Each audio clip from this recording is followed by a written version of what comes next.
अच्युतं केशवं रामनारायणं कृष्णदामोदरं वासुदेवं हरिं श्रीधरं माधवं गोपिकावल्लभं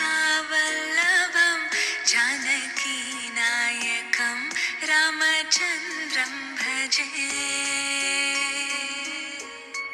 अच्युतं केशवं सत्यभामाधवं माधवं श्रीधरं राधिकाराधितम् इन्दिरामन्दिरं चेतसा सुन्दरं देवकीनन्दनं नन्दजं सन्दधे।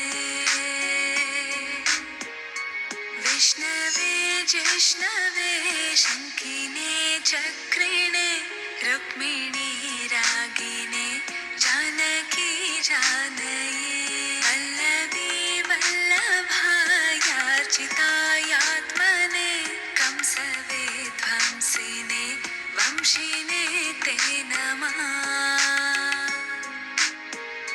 कृष्ण गोविन्द हे राम नारायण श्रीपते वासुदेवाजिते श्रीनिधे अच्युतानन्त हे माधवादोक्षजा द्वारकानायका द्रौपदी रक्षका